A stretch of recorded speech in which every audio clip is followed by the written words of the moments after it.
Aujourd'hui, je vais vous parler, ce qui est à l'honneur, c'est le crash actuel. Le crash actuel n'est pas nouveau.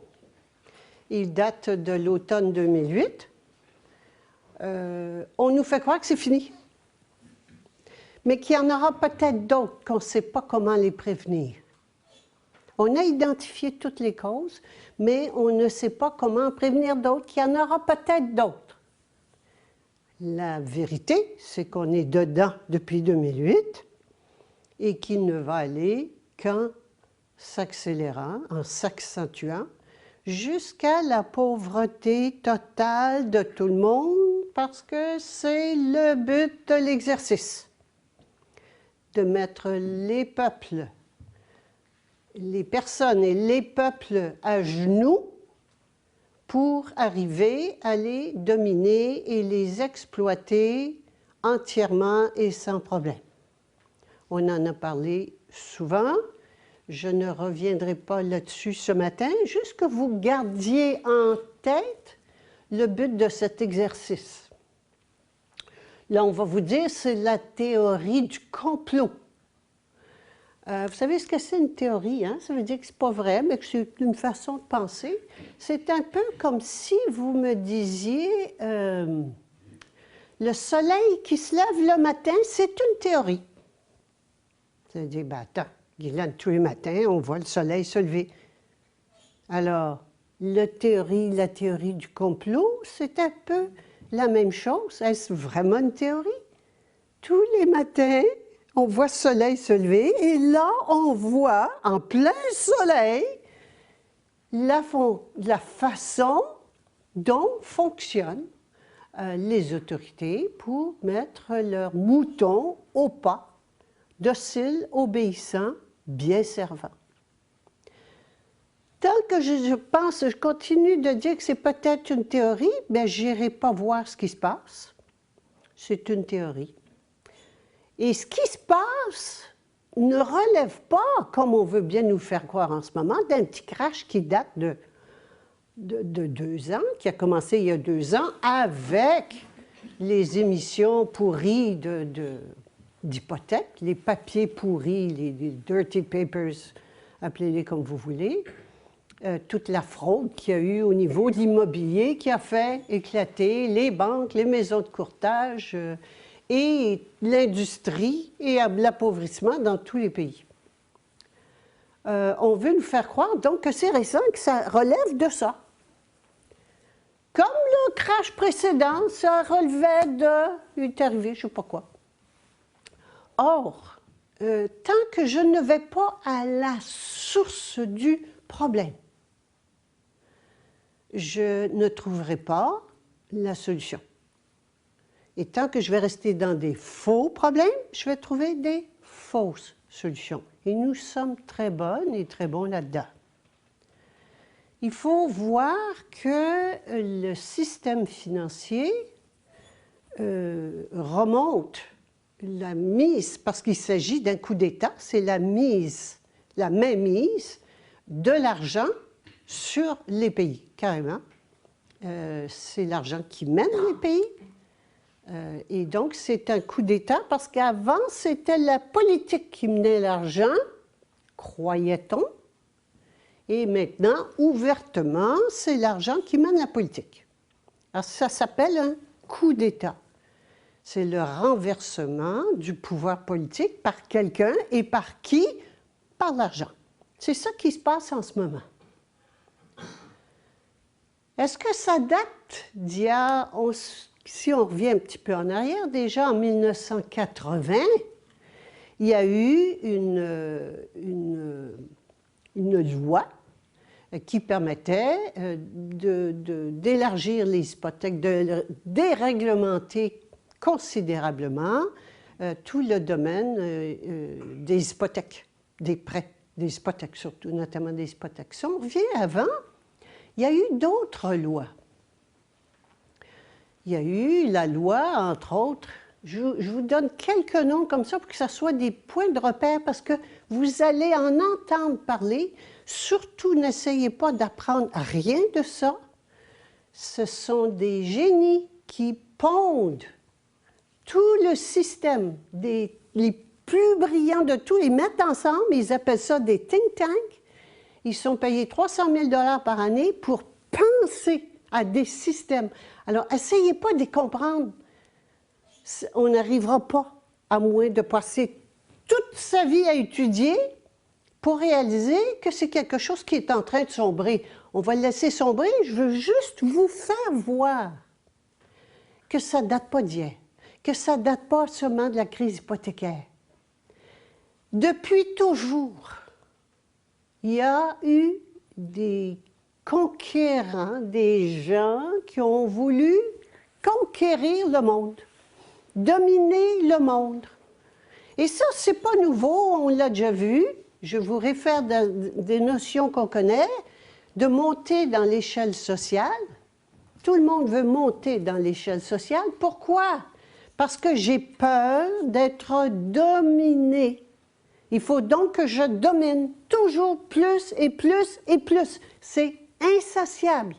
Et c'est ma peur animale d'être dominé qui est à la base de tout cela. C'est important d'aller à la base. Donc, de tout temps, nous sommes des animaux peureux qui ont peur d'être dominés et donc qui jouent tout le temps à être ou dominé ou être dominé. Ou je domine ou je suis dominé. Le either or, souvenez-vous, c'est typiquement au niveau mental, le bien, le mal, où je domine ou je suis dominé, toujours cette dualité, et c'est ça qui est à la base de notre système politique, financier et autres. Donc, de tout temps, il y a eu des conquérants du monde. Je ne suis pas forte en histoire, j'ai manqué quelques années d'école, mais Alexandre le Grand, Napoléon, Hitler, hein? Il y en a eu, puis il y en a eu bien plus que ça, mais je vous cite quelques noms pour meubler votre esprit. Et c'est toujours là. Le désir de conquérir, de dominer le monde a toujours été là. Il y a un problème qui se passe en ce moment, pas seulement en ce moment, mais qui vraiment monte de façon très rapide en ce moment, c'est la conscience de l'humanité. L'être humain s'éveille, il y a une conscience. Et on le sait, on en a déjà parlé, la conscience de supramentale ou la conscience diésique qui est ancrée maintenant et qui émane et qui touche les gens sans qu'ils s'en aperçoivent. Qu'est-ce qu'elle a, cette conscience-là? Bien, plus élevée vibratoirement. C'est seulement ça. Alors, on ne s'en aperçoit pas, mais ça nous touche. De la même façon que pendant ce temps-là, les maîtres de ce monde s'amusent à envoyer des ondes extremely low frequency ou extrêmement hautes, extrêmement basses pour contrôler les cerveaux. Alors, c'est une guerre d'ondes, ça se passe dans l'invisible. Mais on voit que la conscience monte, les gens commencent à se poser des questions. En même temps, plus la conscience monte, plus elle éclaire. Vous savez, il y avait des rats dans la cave, mais je ne les voyais pas, il faisait noir. J'avais une petite 20 watts dans le coin pour aller chercher mon bois. Ça me suffisait. Mais maintenant, voilà donc que je me retrouve avec un laser et je vois quoi? Tous les rats dans le coin. Je vois les rats qui sont installés, qui mangent mes fondations. Alors, wow! On commence à voir clair. Donc, c'est intéressant, il s'agit d'un coup d'État mondial, ben oui, parce que tous les pays sont interreliés. Interreliés, et il y a déjà en place le gouvernement mondial. Il est en place depuis des années. L'ONU, la Banque mondiale, le FMI, hein? Alors, la Banque mondiale qui prête de l'argent aux pays disant « il faut qu'on vous prête de l'argent, que vous développiez votre agriculture, que vous fassiez des barrages. Hein? » Et on prête cet argent-là aux pays Est-ce que l'argent va au pays? Ben non, il va à des organisations comme l'ACDI, comme toutes les entreprises multinationales qui vont vendre des tracteurs, faire des barrages, prendre les terrains, faire l'agriculture. Donc, ça profite aux multinationales et aux gros organismes. Et qui paie? Bien, le peuple. Alors, les grands des pays, les gens qui sont en pouvoir, ont des gros pots de vin, sont nommés à des gros titres avec des gros salaires. Vous savez comment ça marche, je ne vous apprendrai rien. Les multinationales rentrent puis font beaucoup d'argent. Et voilà donc le pays endetté. Maintenant, le pays endetté, quand il est endetté, bien, il faut qu'il paie non seulement la dette, mais les intérêts de la dette. Et là, il va falloir que vous compreniez quelque chose. C'est que ce qui endette, ce qui fait la misère, c'est l'usure, c'est les intérêts, c'est pas la dette. En plus de ça, qui n'ont pas besoin de la dette, mais c'est les intérêts que les pays n'arrivent pas à payer. Et la dette est peut-être grosse comme ça, mais les intérêts montent comme ça. Alors, ce qui fait que vous arrivez avec des sommes faramineuses. Alors, voilà ce qui se passe. Pourquoi c'est mondial? Bien, parce qu'ils ont endetté tous les pays. Et quand les pays n'arrivent pas à payer leurs intérêts, qu'est-ce qu'ils font? Eh bien, ils envoient le FMI. Que fait le FMI? Le FMI dit, bien, un peu comme votre banquier, tu n'es pas capable de payer, qu'est-ce que tu peux me donner? Ben, je peux vous donner mes épargnes, je peux vous donner ma maison, je peux vous donner... Ben, c'est ça. Alors, les pays donnent ou vendent à un prix ridicule ce qu'ils ont. Qu'est-ce qu'ils possèdent, les pays? Les pays possèdent des monopoles sur l'eau, des monopoles sur l'électricité, des monopoles sur l'éducation, des monopoles sur la santé, des monopoles sur les transports, tous les biens qu'on dit les biens communs. Ceci, c'est la possession du pays, on appelle ça des biens publics. Ça appartient au peuple. Mais comme le peuple n'est pas capable de payer, eh bien, il faut donner les biens du peuple aux créanciers. Qui sont les créanciers? Ceux qui ont prêté l'argent. Qui est-ce qui a prêté l'argent? Les banquiers. Les banquiers privés. Et les pays qui, je pense encore à la France, c'est intéressant, jusqu'en 1973, la France empruntait, et là je vais vous poser ma devinette, je vais commencer par ma devinette. Si vous aviez une machine à faire de l'argent chez vous, auriez-vous des dettes? Non. C'est impossible. Or, tous les pays ont leur machine à faire de l'argent. Tous les pays ont leur machine à faire de l'argent, puis ils ont des dettes. Où est l'erreur?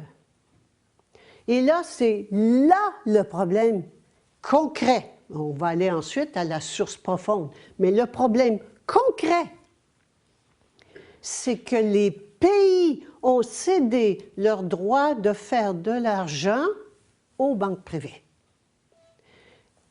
Pourquoi ils ont fait ça?